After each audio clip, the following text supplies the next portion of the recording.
WPLG 715, Fireman Kenny's on the air, helping you to stay safe in a world where danger never takes a vacation. On this episode of the Fireman Kenny Show podcast, we interview Matt Ellis from the Chimney Safety Institute of America about Chimney Safety Week. Welcome back to all 12 of our loyal listeners to another installment of the Fireman Kenny Show podcast.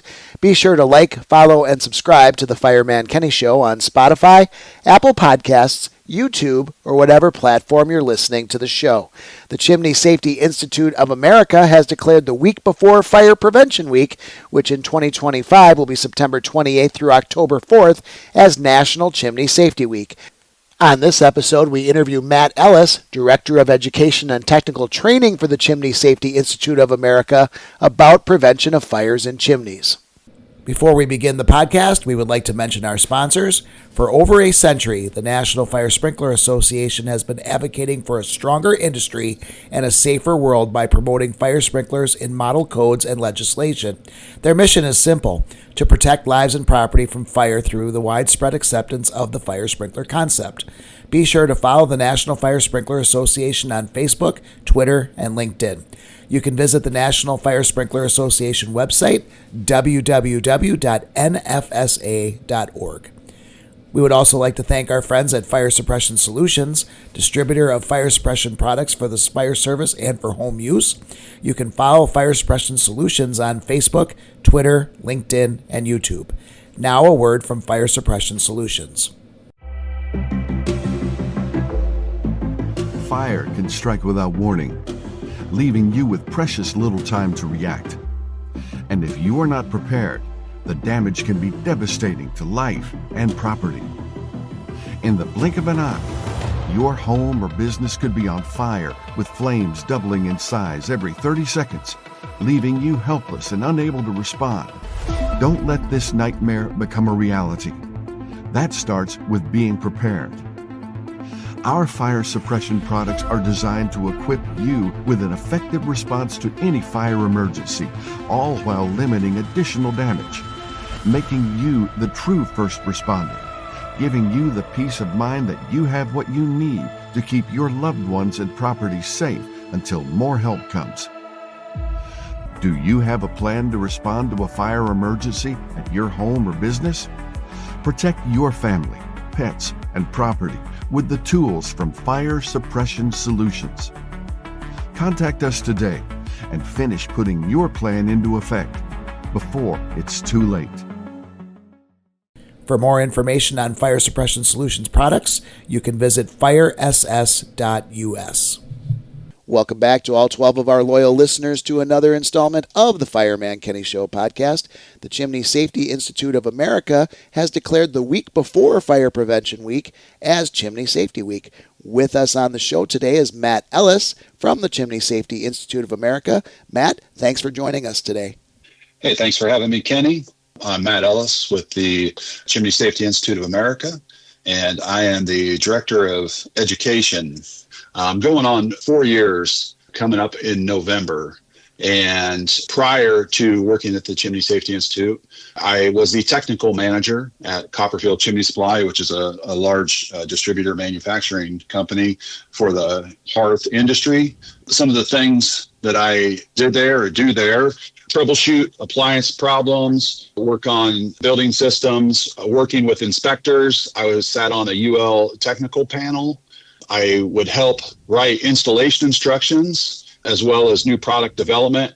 And I currently with CSIA, I instruct classes, I help develop curriculum. I work with area or industry professionals across the country on curriculum that they would like to help teach. We are also an advocate for homeowners as well. So I discuss a lot of information and details over homeowners' issues that they may have with like wood burning appliances. So, Matt, you work for the Chimney Safety Institute of America. Why don't you tell our 12 loyal listeners what the Chimney Safety Institute of America actually is? Chimney Safety Institute of America, or CSIA, it was founded in 1983 as an educational foundation, which is what we still do to this date. We're located in Plainfield, Indiana, and we are the only facility of its kind in the United States. We have the only technical center for certified chimney sweeps across the country. Currently, we have over 3,000 certified stakeholders. Those are certified chimney sweeps, certified dryer exhaust technicians, certified chimney specialists, and certified master sweeps. We host approximately 8 to 12 of our certification classes per year. We have several on-site continuing education classes like hands-on reline classes, hands-on gas classes, masonry, advanced masonry, factory-built installations, factory-built replacements. And so we really try to help push education to a higher level. And just like with any educational foundation, the more you get educated, the better you are, the better service you can provide for your customers. This year so far, we have hosted 94 days of educational classes. That is as of August 31st. So when you put that in perspective, if you take out the holidays and weekends and things of that nature, we've provided education about 56% of the available time this year. So almost 3 days a week, we've averaged educational curriculum to our stakeholders and people in the hearth industry. Also, on top of that, like I touched on before, we do talk to homeowners. They'll ask questions about fireplace, wood burning appliances, etc. A lot of times they're just looking for some basic information. Maybe they are wanting somebody to sweep or inspect their appliance. And more times than not, we refer them to our website to find a professional in their area. We do have a search link on our website where homeowners can go, they put in their zip code, and they can find a professional in their area. So being in the fire service, of course, our most important week is Fire Prevention Week, which falls over October 9th, which commemorates the Great Chicago Fire and also the Great Peshtigo Fire. The Chimney Safety Institute of America has declared Chimney Safety Week as the week before Fire Prevention Week. Why don't you tell our listeners about Chimney Safety Week? We really push this out to homeowners. It's very important that people understand we're putting fire inside of a wooden structure. That is not a good idea, right? But what we need to make sure is that the fireplace and the chimney is suitable for use. Well, how do we do this? We need to get our fireplace and chimneys inspected annually and make sure that we can continue to use them as safe as possible. By pushing this out there during Chimney Safety Week, we try to get certified sweeps out there to inspect as many fireplaces, chimneys, homes across the country as we can. So, Matt, when we're talking about chimneys, a lot of people may not understand exactly the construction of the chimney or what it actually is and what does it do. So why don't we talk about those construction components? What is a chimney and how does it work? So a chimney essentially it's a vertical structure or passageway that allows for the products of combustion to exit the building, and we're trying to get those to the outside atmosphere. Now, it can be made of metal or it can be made of masonry. The flue, which is inside the chimney, is where we want those gases to be contained to. So it's vital that your chimney, which is the outer structure, has a flue on the inside of it, because that is where the flue gases should be contained, and that is the passageway for those gases to exit the chimney. How does it work? Well, when you are burning a fire, those hot gases rise because they're less dense than the cooler air outside. They help establish draft. When the hot air rises, it pulls colder or cooler air into the appliance.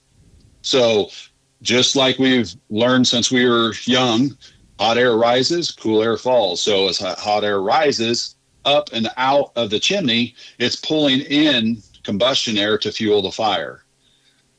The chimney is the engine that drives the appliance. So think about in the perspective of like a hot air balloon. When you got that fire going, you're making that air less dense, and that air is rising, causing the hot air balloon to rise. Okay, that's a very simple way to look at it. We want that hot air to get up and out as quick as possible. The height of the chimney can also influence the draft as well. Tall chimneys may have a strong draft, and a short chimney may be just the opposite. So what's that mean?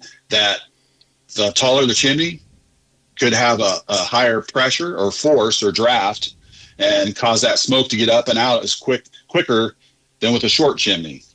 So it is important to make sure that your chimney is the correct height coming off that. And that's one of the things that, as we'll talk about later on, when you get your fireplace chimney inspected, make sure that that chimney is of the proper height.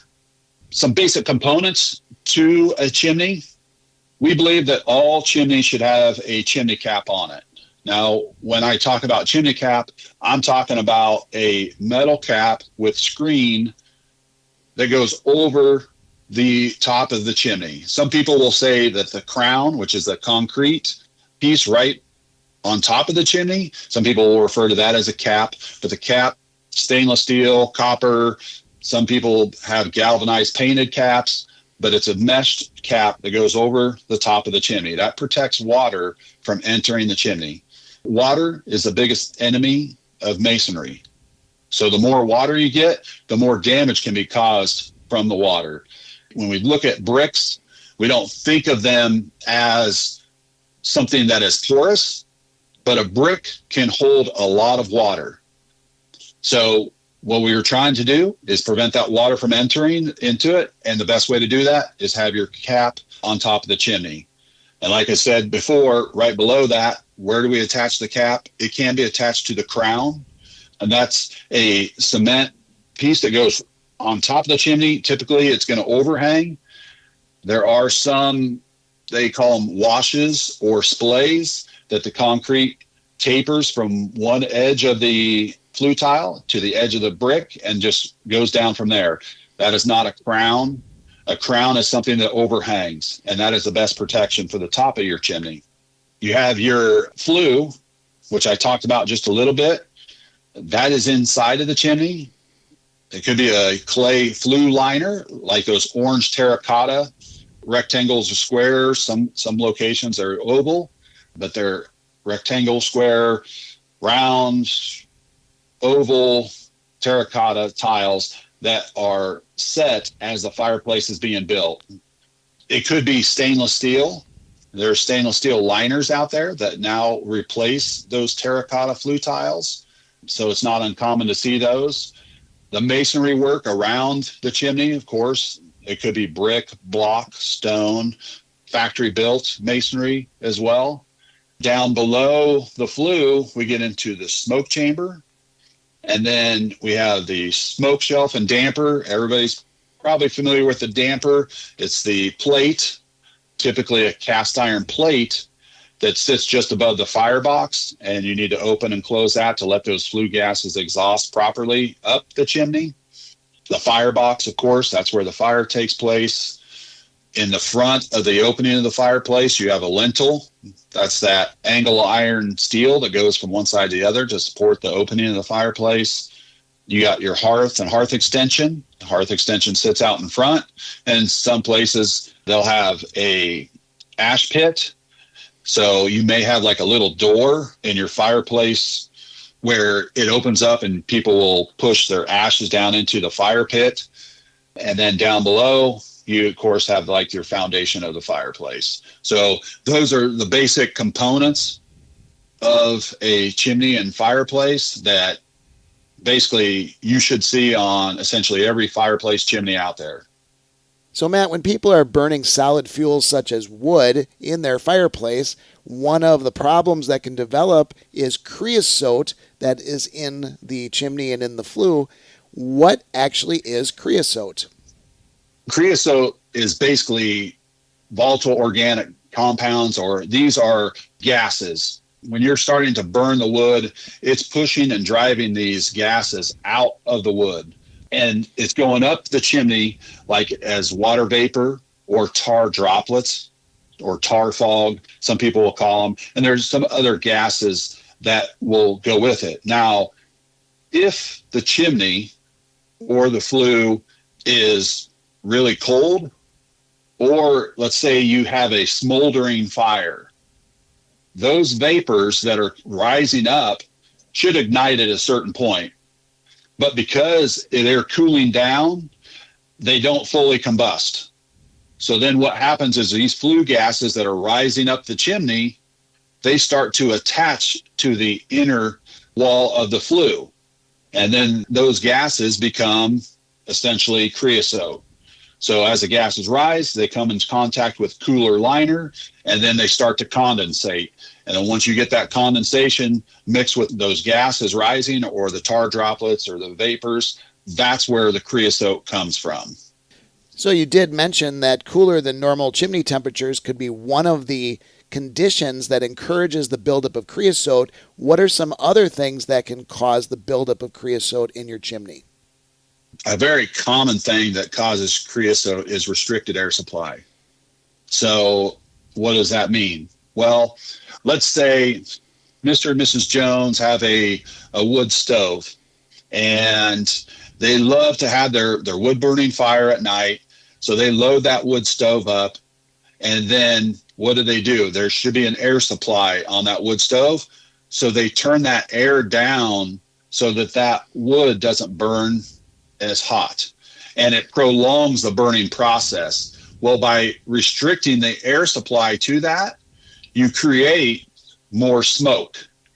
Well, the more smoke you create, the more chance you have a buildup of creosote. So shutting down air supplies is not a great option because it's going to create more problems, especially on the maintenance and service side of it and the normal use of your appliance, because there have been times where people have had such terrible creosote that it actually shrinks down the flue area so that it doesn't perform the way it's supposed to. So cutting down the air supply, it's not a great thing to do.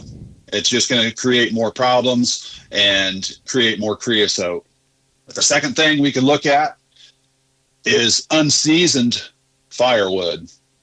Many people don't understand that if you have a tree that fell down out the woods out in your backyard, that tree may have been down on the ground for a year, but that doesn't necessarily mean that wood has been seasoned because it's still in a solid form.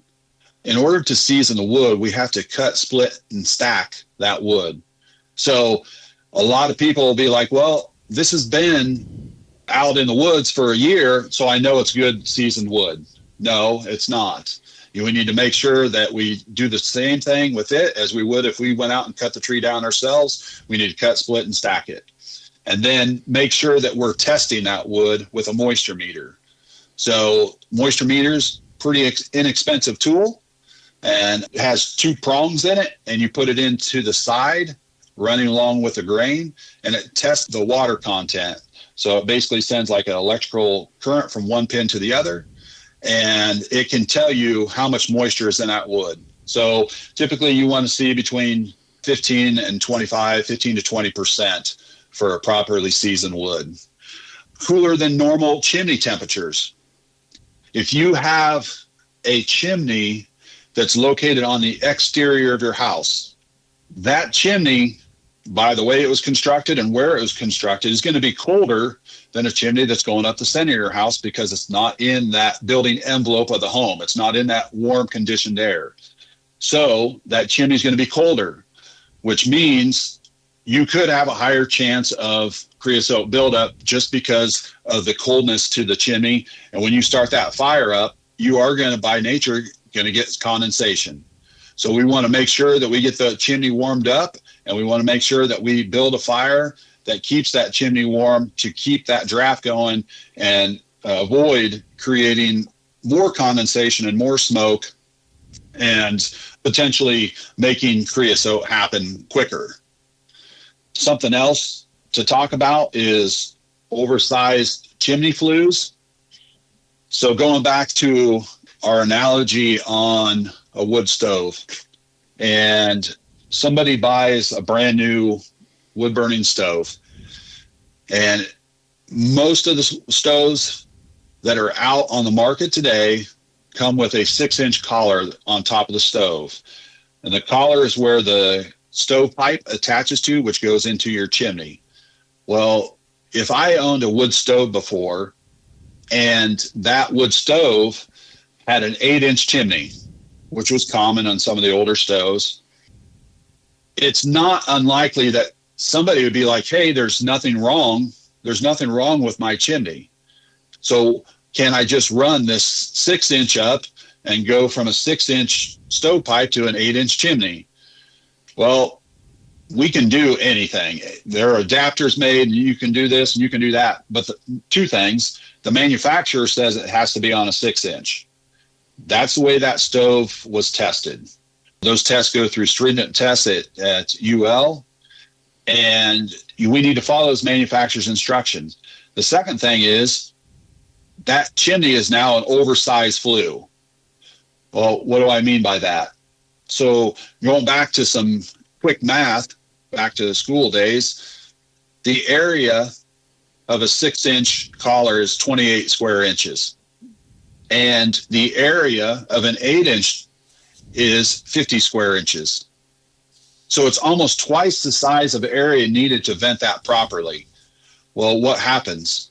If we're venting something into something that's too big, that chimney is going to be larger and it's going to be harder to warm up to establish that draft. So having that cooler chimney, when you have a cool chimney, condensation is going to happen. And especially if it's not drafting the way it's supposed to, you're going to get more smoke. The flue gases are going to cool down and they're going to start condensating within that chimney. So then you're going to have, again, you could have a potential problem with creosote building up just because we're using that oversized flue. And then one of the last things, changes in flue direction. It is common to see wood stoves venting out the side of a house and going straight up. And some people don't like to cut through their eave and just go straight up vertically. So what they'll do is they will offset. They'll put an offset around the eave and go up from there. Every time those flue gases change direction, they are slowing down. And when they slow down, they cool down. So you already have one, say, 90-degree elbow going out of the house, going to your chimney. And then when you start to go vertical, you may have another offset going around your eave. So now we've changed directions like 3 times. Those flue gases are getting cooler every time we switch direction. So the best way to install any appliance is straight up, vertical as possible without any offsets. And by doing that, you'll help reduce the chances of creosote buildup. So, Matt, in my time in the fire service, a large number of the chimney fires that I responded to weren't found by the homeowner, but by a passerby or a neighbor who noted that there was flames coming out of the chimney. And so we know that chimney fires can burn explosively, noisy, and dramatic enough to be detected by neighbors or people passing by. And there's flames and dense smoke that are shooting out of the top of that chimney. Homeowners report being startled by a low rumbling sound that reminds them of a freight train or a low-flying airplane. But what are the other indicators that you're having a chimney fire right now that the homeowner should be aware of? You're 100% correct, Kenny. Most of the fires that are out there are found by passerbyers or neighbors. A lot of times homeowners don't even realize what's going on, and somebody will see those flames coming out. We kind of categorize them into a couple different topics. Like a free burning chimney fire, that to us is one that if that creosote ignites, you get a hot, fast fire and you see flames shooting out of the top of the chimney. I'm sure you've seen that before. And so we kind of call that like a free burning fire. Now, there are other types of fires that can happen within the chimney or the flue system itself. And those are like slow burning fires. And basically what happens with that is the fire will kind of just smolder inside of that chimney, which could actually be even worse than a free burning one, even though you're not seeing those flames, because inside of that chimney, that heat is radiating outwards. And I'm sure there's combustibles somewhere on the exterior of the chimney somewhere. And so if that heat burns, but you don't see the flames, you don't even know what's going on. And typically when you, especially after a fire or something like that, you scan the chimney. When somebody comes out and scans a chimney, they may see 5 feet where the flue is completely clear. It's clean, and all the rest of it is dirty above it and below it. Well, chances are you had something going on there like a slow burning chimney fire.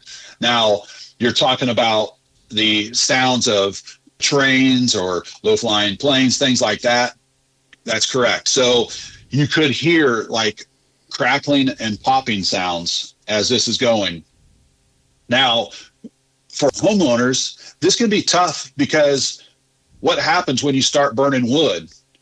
You're driving that moisture out, and what you start to hear is crackling, popping, hissing sounds, things like that. So that can be kind of tough for a homeowner to pick up on.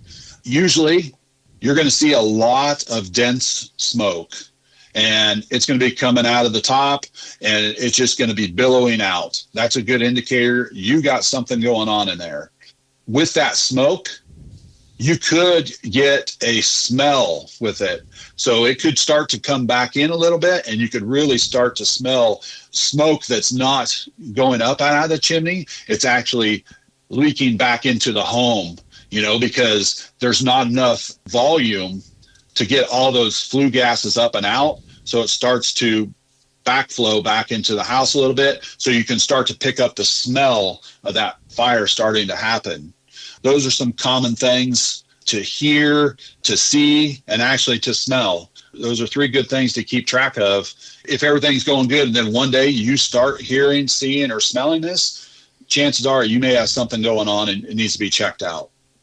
So, Matt, a lot of our homeowners may have had a chimney fire without even knowing it. According to the CSIA website, there are 9 signs that you've had a chimney fire. What are the things that the homeowners can look for to see if they've already had a chimney fire? One of the sure signs of a chimney fire is if that creosote has changed form. And usually when you see creosote in a chimney, it's either got like a glass-like appearance or it's a sticky, tarry appearance. Once that creosote has been burned, it puffs up like a honeycomb shapes. And so inside of it, it's very soft and brittle. So if your chimney is expanded, it almost looks like the snakes when you light those on the 4th of July or when your kids or grandkids did, and it gets that puffed up type. That's almost what it appears like inside of your chimney. So puffed up or honeycomb shaped becomes very brittle. That's a good indicator that you've had a chimney fire. One of the other things you need to look at is the chimney cap. Now, we talked earlier, the chimney cap, the metal cap that goes on top of your chimney to protect it from water. If that cap has become discolored or distorted, that could be a good indicator. Now, why would that matter? Let's take, if you have a 20-foot tall chimney and you have a piece of metal on top of that 20-foot tall chimney, you got our chimney cap up there. And that chimney cap, that stainless steel chimney cap has now turned blue, purple, greens, things like that. Or the lid has become warped, or the mesh around it has become warped. Well, you should not be having those high temperatures that could discolor or warp or distort those chimney caps at that height. If flue gases are cooling as it rises, they're not getting harder. And so a chimney cap is a good indicator that, hey, you had something going on here. You had a high heat event or a chimney fire. One of those things happened. It could be one or the other, but you had some sort of high heat event that's indicative of a chimney fire. Warped metal of the damper, the metal smoke chamber connector pipe in a factory built metal chimney. So the metal damper that's inside down on the throat of the fireplace, if it's become warped or damaged, that could be an indicator as well. And if you're talking about factory-built fireplaces, you got the stainless steel or metal chimney pipe that's going up and out of the roof. If that pipe, if the inner wall pipe especially, has warped or changed, you can see discoloration, but it can be normal discoloration without seeing the warpage. So if you get a lot of warpage inside there, that can definitely be an indicator. Now, the biggest issue that you could run into, especially with the factory-built chimney pipe, is that pipe is connected together. Could be twist, could be screwed, could be however the manufacturer dictates. But if that cools down, it's possible that that chimney pipe may have separated, and then as it cooled back down, it went back together. And you don't even know that it has separated until the next fire you have. As soon as you start to heat things up, just like we talked earlier, things like to expand and contract. If you've had a chimney fire, it can certainly damage a factory-built chimney just as well as it can damage a clay flue tile. Evidence of smoke escaping through mortar joints of masonry or tile liners. This is why it's important to make sure that your chimney is lined. Chimneys without liners, whether it's stainless steel or clay flue tiles, if you're just having a fire in your fireplace, it's not uncommon to have mortar joints that are cracked or missing. So if you are having a fire and you start to even see wisps of smoke come out into the room, or you start to smell that smoke into the room, chances are you have mortar joints that are in need of repair or replaced. And so it is important to make sure that you got those liners in there and that they're suitable for use. When we're talking about liners, cracked or collapsed flue tiles, those are another thing. If you go to your firebox and you see a little chunk of a clay flue tile in your firebox in the bottom of the fireplace, well, you have a broken tile up there somewhere. And so we need to make sure that we get this fireplace replaced before we start to have fires in this fireplace. Now, I know when people are scanning chimneys, it's very common that when they scan a chimney, they can see a cracked flue tile. It's not uncommon to see a cracked flue tile. And to a homeowner, when you look at this, you can see a hairline crack coming down that clay flue tile. And to you, it just looks like a very small, minimal thing. But the problem is we are looking at a cold chimney. I have seen flue tiles, and we do what's called a thermal shock. And I'm sure you're aware of this, Kenny, what a thermal shock is, where at CSIA, when we host a class, we take a clay flue tile outside, we put newspaper and cardboard in it, and we light it, just paper and cardboard, and within a minute, that clay flue tile will break. Now, I've seen it break where there's a half-inch gap in that clay flue tile, and within 45 seconds to a minute, that crack is sealed back up where you can't even pull a business card back out. So it's important that people understand, yes, what you're looking at is a cracked tile, but that tile is actually, it's broken. That tile in its current state is not suitable for use, because when you add heat to it, it's going to expand out. And then where are all those flue gases going to go? They're not going up the chimney where they're supposed to go. We don't know exactly, but they're going on the exterior. It could be coming through mortar joints. You could start smelling smoke in the house. You could start maybe even seeing little wisps of smoke come out just because your tiles are broken. Flue tiles, when they get a crack in it, they're broken tiles, and they aren't suitable for use, and they need to be repaired. Heat damaged antennas and things like that attached to chimneys. Realistically, I don't like to see anything attached to a chimney. They should be absent of them, but there are chimneys out there that do have them attached. And if you see some that are warped or twisted from the heat, that could be an indicator.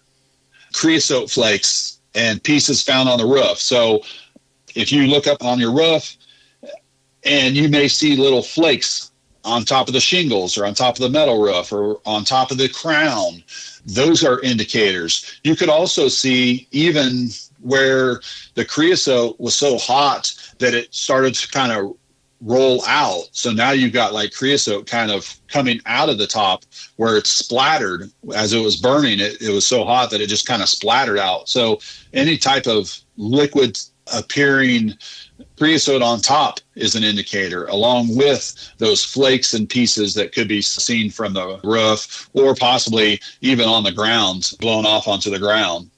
The roofing material, like I said, shingles, the chimneys, they could all have damage to them.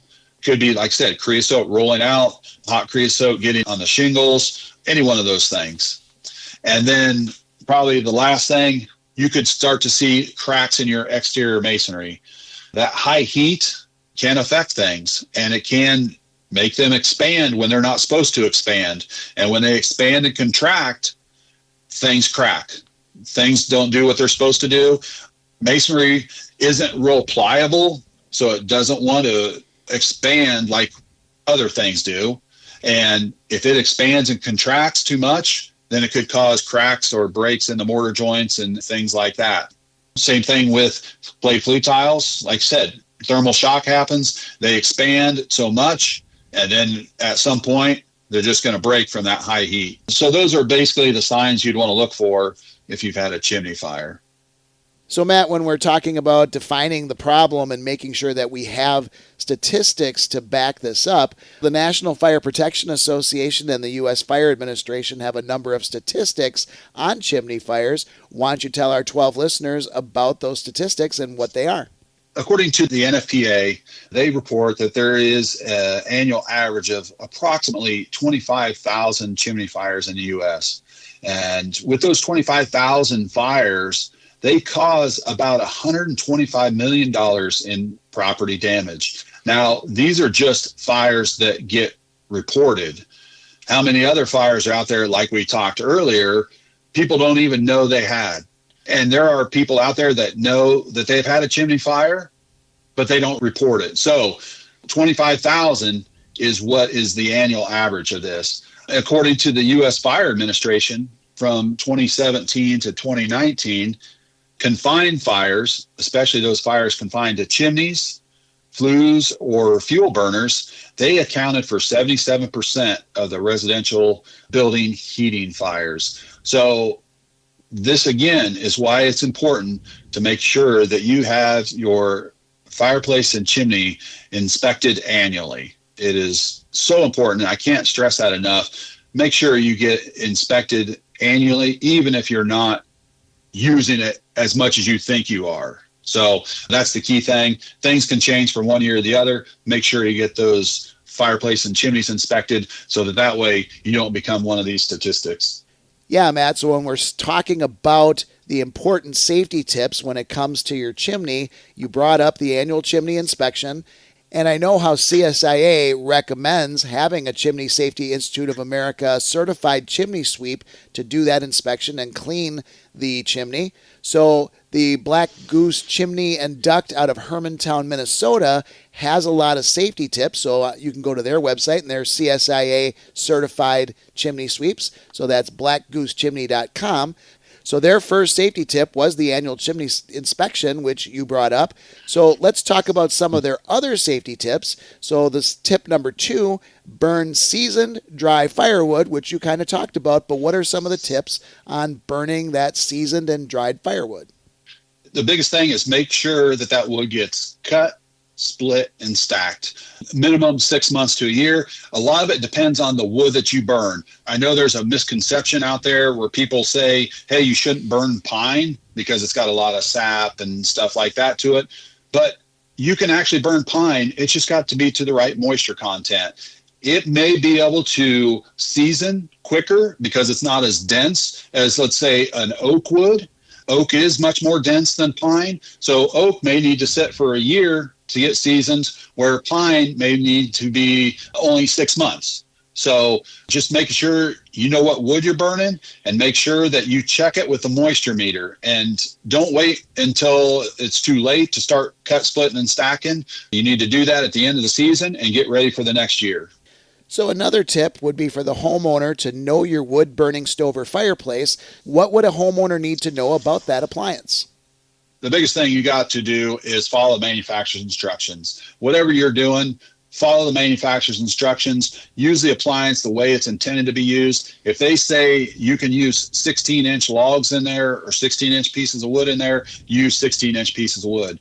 The other thing is, like, if you are loading your firebox, you don't necessarily have to load it as far as you can, like it's a Jenga puzzle, because the more wood in there, if you have it stacked too high, what you're going to end up with is a big smoldering fire because there's not enough air in there to get that fire going. So again, always follow the manufacturer's instructions. If you don't understand how to burn or the proper way to start a fire in your wood burning appliance, talk to your certified sweep when they come out and ask them if they have any recommendations for you. They'll be happy to help you, show you what you can do to make sure that you burn that properly. Let's talk about the heat of the fire and managing that temperature. I'm sure for wood stoves that there is some sort of measuring device for the heat, but I don't think you could get one for a fireplace. But let's talk about knowing the temperature of what you're burning. Yeah, so again, and this kind of falls back to like the wood, what we're burning, things of that nature, understanding how that appliance works. A stove thermometer, typically, it's going to run between 300 to 500 degrees. And then your flue gases should be between 600 and 1,000. A lot of those thermometers, it's just going to have almost like that yellow, green, red sign on there. When that needle's in the green, you're good. The most accurate thermometer to get out there is the one that actually goes into the stovepipe. It's like a probe thermometer. It's going to be your most accurate, but getting to know your appliance and getting to know your stove and how it works is going to be the best way to know if you're burning it hot enough or if you're not burning it hot enough, one or the other, because there are cases where people don't establish draft because they're just not getting the fire hot enough. And there are people that go the opposite way, burn way too hot. And those little thermometers, they can be a great guide for you to find that happy medium. So, Matt, you briefly mentioned this before, but let's talk about regulating the size of your fire. I think it's important to mention this part again. Why should somebody who's burning in a fireplace or wood stove make sure that they have smaller piles of the wood? The smaller loads of wood, that's a good way to get the fire started. And, we talk about, okay, when do we burn like this or when don't we do that? Like I was talking earlier, when you are burning a fire, you also need to be aware of the outside temperatures because we're trying to establish draft. And there has to be a temperature difference between inside the flue and the outside air. If it's 50 degrees outside and somebody's like, oh, I'm going to have my first fire of the year, and then they loaded up, a great big fire with a lot of logs in there and they light it, now there isn't that temperature difference between the outside air and inside the flue to create draft. So what happens is that smoke starts to come back into the home. And that's what we want to avoid. So if you're trying to test the draft and things of that nature to make sure that it's drafting properly, maybe you start out with a little bit smaller fire just to warm that flue up to establish draft. And then as you go, you may have to add a little bit more frequently, but that's a good way of doing it. So don't try to have fires when it's too warm outside on a wood stove or even your fireplace, because trying to establish draft is going to be much more difficult when the temperatures inside and outside are almost the same. So this one should go without saying, and especially using it inside of a home. Let's talk about the use of liquid accelerants such as gasoline or charcoal lighter fluid or anything like that in a fireplace or wood-burning stove. Yeah, I do not recommend using accelerants such as that to start fires. Sure, it's a quick and easy way to get something going, but it's also a quick and easy way to have something go really bad. And I have seen photos of what can happen when people use accelerants. And one that I remember very clearly was somebody's fire started to go out and they didn't see the visible flames and they sprayed some sort of accelerant on it. And when they did it, it ignited, and it ignited some drapes that were fairly close, and they ended up having a property damage loss. And thankfully, things can be replaced, but don't recommend using liquid accelerants for fire starting. It's not a great thing to do. So avoid that. So, Matt, we talked about having unseasoned wood, and we want to burn only untreated wood in a wood-burning fireplace or stove. Let's talk about some of the dangers of other things that get burned in those appliances. Oh, yeah, for sure. Especially coming up on the end of the year, and everybody knows Christmas is coming up, and I'm just like everybody else at the Christmas Day or Christmas Eve when you get your family together and everybody's unwrapped their presents. You're stuck with 5 bags of wrapping paper and 47 cardboard boxes. Well, what do people think? Oh, I've got a fireplace. And guess what? The fireplace is intended to burn things. So now I'm going to throw my wrapping paper and my cardboard in my fireplace, and I'm going to have a fire and I'm going to burn it up because I don't want to wait till Thursday when recycling gets here. Not a good idea. I talked a little bit earlier about thermal shock. That is exactly what will happen. If you take that wrapping paper, you put that in the fireplace, you add some cardboard to it, you light it, you are putting extreme heat into a cold chimney. And like I said before, you will thermal shock those tiles. Now, you may not know it because that paper and the cardboard is burning so fast and so hot, and we have gotten accustomed to hearing cracking and popping sounds like that, that when those tiles start to break, you will actually hear them pop. And you may just think, oh, it's just part of the burning process. But no, you are actually damaging your flue tiles and making them not suitable for use anymore. So no paper, no cardboard. The other thing is I hear people out there saying that they burn pallets. Be very careful if you're burning pallets because we don't know what was on that pallet. I came from manufacturing and I know there was a lot of chemicals out there that get shipped on pallets. And I know there's a lot of chemicals that get spilled on pallets. The last thing you want to do is take the pallets from down the road, bring them up, cut them up, and throw them in your fireplace. And now we've got these toxic gases coming into the home. So I would avoid doing that just because we don't know what was stored on there and we don't know what chemicals could have gotten into that wood. So in case things get out of control in the fireplace or the wood stove, we need to have a fire extinguisher. Let's talk about the important tips for fire extinguishers to have for a fireplace and a wood-burning stove. So everybody knows in order to have fire, there's got to be oxygen.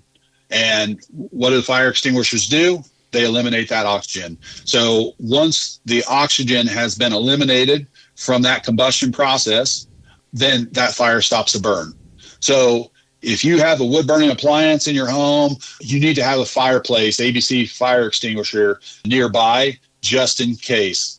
There are also flare-up type chimney fire extinguishers available to prevent flares. They work the best. Now, what I will say is the most important thing, if you have some sort of a flare-up or a fire that you've seen is getting out of control, first and foremost, make sure you and your family are safe. If you don't try to do something that you're not trained to do. Leave that to the professionals and make sure that if I have to use this extinguisher, that it's in a safe manner, it's the proper way to do it. And again, if it's out of control, don't try to do something that you can't do and call the fire department. So let's talk about the chemical additives used to control creosote. So most sprays, powders, or other substances one can add to the fire do not work as they are advertised to do. Black Goose Chimney and Duct has found 3 products that have helped their clients in preventing or removing the creosote. My assumption is because Black Goose is a CSIA certified company that CSIA may be agreeing with these. And let's talk about some of those additives that can help control the creosote. The first thing I would say is when you have these products, whether they're chemical or they're powder, make sure you follow the manufacturer's instructions. I see anti-creosote, ACS. Creoway is a powder. ACS is a liquid that's sprayed on the fire by the homeowner. So both of these, I look at these as, very good, let's say, preventive maintenance type products. If I go to someone's house and I know that they are a poor burner, like they choke things down or they're burning paper and cardboard or trash or whatever it may be, and there's a lot of creosote every time I go out there, this may be a product that could help you the next time you come out. And it could just be something as simple as saying, hey, every week or two, just spray this on your fire, or every week or two, puff this up your chimney, and it will help absorb that creosote and turn it into a more of like a dried out, crusty type product. If you get into a heavy creosote situation, PCR, poultice creosote remover, is probably one of the best products on the market for that. Now, this is a product that is a liquid form. It's kind of like a slurry, like a mix. Think about like a milkshake type consistency. It gets poured down the flue, and then you have a winch that is the size of the flue, and it gets cranked up the chimney. And as it's coming up the chimney, it is coating the inside of the flue. And then it is actually pulling that creosote out and neutralizing it and drying it. Now, with this product, it's kind of a two-stage process. They come out one day, you apply the product, and then 24 to 48 hours, you have to come out and remove what is there. And typically, it has removed like all that creosote from there. In a real severe case, you may have to apply it again. But if I had to apply it again, I mean, at the end of the day, if I'm seeing a lot of creosote, then we need to have a good talk with the homeowner on their burning habits and what we can do to improve that. So poultice creosote remover, it's a great product, two-step product, but it will do a great job in removing that creosote. And our last one kind of goes with the first one. So our first one was to make sure that you have an annual inspection from a CSIA certified technician. Now our last one is, if that inspection requires cleaning, to have a CSIA certified technician or chimney sweep to clean that chimney. Why should a homeowner make sure that the technician is CSIA certified? Well, I just want to say that as somebody goes out and they're in the field and they're doing a job, that you want to get the people that you know are educated in that field. So if I go out there and I need some medical procedure, I'm looking at people's credentials because I want to make sure that the person that is going to be doing this procedure is capable of doing this. These are questions I'm going to ask. Well, when we're looking at sweeping or inspecting your chimney and fireplace, we are in your home. Okay? This is your most prized possession that protects you, your spouse, your kids, your pets. It provides shelter for you. It is the most important thing to you as a homeowner, as a family, or whatever it may be. Now, CSIA certified technicians go through a week-long training, 40 hours of training, that we educate people on the different steps of this is what you look for, this is how you can fix it, this is what you do, this is how you report things. We are very thorough in our training, and at the end of it, they have to test out to become certified. Every 3 years, they have to recertify. And we always recommend that people recertify through continuing education units or CEUs, because we know that education is the most important thing for a business owner or a technician, because without that education, they're not growing and they're not serving the public the way they need to by getting that education. So make sure you get your appliance inspected and swept as necessary. The most important thing is make sure you get it inspected annually. Sure, I haven't used it since last year. That's fine. It still needs to be inspected, but we don't have to sweep it. And I would also say, to close up, only burn what you should burn in your appliance. Make sure your wood is properly seasoned. Hire that CSIA certified chimney sweep. You can go on our website and you can find a sweep in your area, drop your zip code in there, and it'll pull up people in your area that you can call that are competent to come out there and do the best job for you and your family.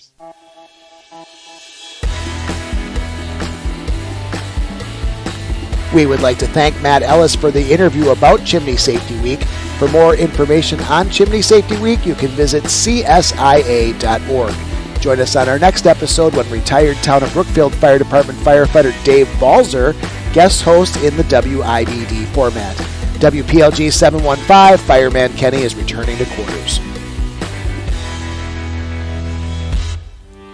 They answer the call to be there for you whenever needed. Sherwin Industries proudly salutes our first responders. Here's another important message on Jammin' 98.3. I'm Division Chief Guy Santelli with the Kenosha Fire Department. working smoke alarms save lives. In today's homes, smoke spreads very quickly. Nearly 3 out of 5 house fire deaths occur in homes with no working smoke alarms. To keep your family safe, test all smoke alarms monthly. Make sure to install smoke alarms in each bedroom, outside of each sleeping area, and on every level of your home. For more information, please visit firepreventionweek.org. JAMA 98.3 and Sherwin Industries are proud to salute our first responders. Get more information and links to first responders throughout Southeast Wisconsin online now at JAMA983.com.